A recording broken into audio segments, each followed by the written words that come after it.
Hello friends, good morning. কেমন আছো তোমরা সকলে? আশা করছি তোমরা সকলে খুবই ভালোই আছো। নতুন দিনের নতুন সকাল, আবারও একটি নতুন ব্লগ নিয়ে তোমাদের সামনে চলে আসলাম। এখন দেখো চলে এসেছি মাঠে। তো মাঠে এসেছি, আজকে ধান বাঁধা হবে, ধান কাটা হয়ে গেছে। এখন দেখো এই যে মাঠে ধানগুলো বাঁধা হবে, বাঁধার পর ধানগুলো ঝাড়াবো। তো এখন মা বাঁধছে, তোমার দাদাভাইও আসলো, আমিও বাঁধবো, সকলে মিলে বাঁধবো। আকাশে খুবই মেঘ আছে, যদি বৃষ্টি হয় ধানগুলো তো নষ্ট হয়ে যাবে। যাই হোক, চলো ঝটপট করে ধানগুলো বেঁধে ঝাড়াই, তারপর তোমাদের সামনে আবারও আসছি। সঙ্গে থাকো, দেখতে থাকো।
তো এখন দেখো ধান বাঁধা হয়ে গেছে, শেষ পুরো মাঠটা ধান বাঁধার পরে ধান ঝাড়ানো শুরু হয়ে গেছে। এখানে দেখো আমি আর আমার বড় ছেলে মিলে ধানগুলো বয়ে বয়ে নিয়ে গিয়ে ওই দু সাইডে গাড়ি করে দিচ্ছি। আর তোমাদের দাদা ভাই আর আমার বড় ভাসুর মানে দাদা দুজনে মিলে ঝাড়াচ্ছে। তো আর এখানে অর্পণ ভিডিওটা করেছে, দেখো কেমন ভাবে মোবাইলটাকে নাড়িয়েছে। যাই হোক, যেমন ভাবে করেছে সেভাবে তোমাদের সঙ্গে শেয়ার করলাম, কারণ ভিডিওগুলো ও তো খেলার ছলে করেছে, বসে বসে মোবাইল দেখছিল, দেখতে দেখতে এই ভিডিওগুলো ও খেলার ছলে বানিয়েছে।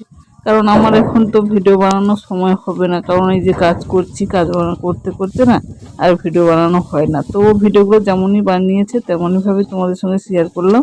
এদিকে দেখো অনেক ধান আছে এখনো, এগুলো পুরোটাই ঝাড়ানো হবে, আর এই দিকটায় কিছুটা ঝাড়ানো হয়ে গেছে। তো ওকে বলে বলে দিচ্ছিলাম এদিকে একটু ভিডিও করো, ওদিকে একটু কর, ওইভাবেই করেছে।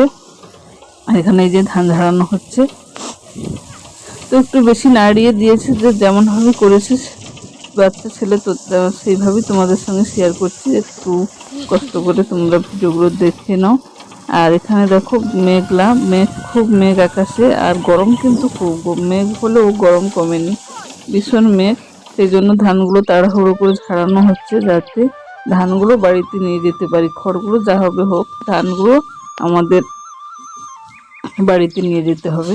আর এখানে দেখো খড় পিছন থেকে যেগুলো ছিল ওইগুলো টেনে দিচ্ছি, না হলে অনেকটাই উঁচু হয়ে যখন কাঁড়ি হয়ে যাবে না, তখন সমস্যা হয়। পিছনে খড়গুলো ফেলতে, ওরা ঝাড়ানোর পরে পিছনেই ফেলছে। তোমরা যারা ধান ঝাড়াও তারা তো সবই জানো, তবুও যেহেতু ভিডিওটা আমি বানাচ্ছি সেই জন্য বলছি। এখান থেকে খড়গুলো সরানো হচ্ছে, আর সামনে দেখো, সামনে কটি খড়গুলো সরিয়ে পরিষ্কার করে রাখতে হচ্ছে, কারণ মেশিনে জড়ে গেলে না সমস্যা হয়, সেই জন্য। আর এখানে এই যে মেশিনে জড়ে যাচ্ছে বলে বর্দি দেখো এসে ধানগুলোকে ঝাঁটা মারছে, ঝাঁটা মেরে পরিষ্কার করে নিচ্ছে। এখানে এইভাবে তো ধান ঝাড়াতে হয়, তোমরা জানো নাকি। গ্রামের দিকে যারা তো বসবাস করো, চাষবাস করো, তারা তো সকলেই জানো, তবুও আমার ডেলি ব্লগে যেভাবে যেটুকু দেখানো তোমাদের সেটাই শেয়ার করছি। তো তোমরা অনেকে বলবে এগুলো দেখানোর কি আছে, কিন্তু আমার লাইফস্টাইল যেহেতু, সেই জন্য আমি পুরোটাই তোমাদের সঙ্গে শেয়ার করছি। এখন দেখো এই যে ধানের কুটি খড়গুলোকে আলাদা করে ধান থেকে বার করা হচ্ছে, আর ধানগুলো নিচে থেকে যাবে, তারপর বাড়ি নিয়ে যাব।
এখন দেখুন ধান ঝাড়ানো শেষ করে বস্তাতে ভরাও হয়ে গেছে। তারপর কয়েকটা বস্তা বাড়িতে নিয়ে চলে গেছি, আর কয়েকটা আছে এখানে তোমাদের দাদাভাইয়ের মাথায় তুলে দিচ্ছি, আর ও নিয়ে যাচ্ছে বাড়িতে। আর এখানে দেখো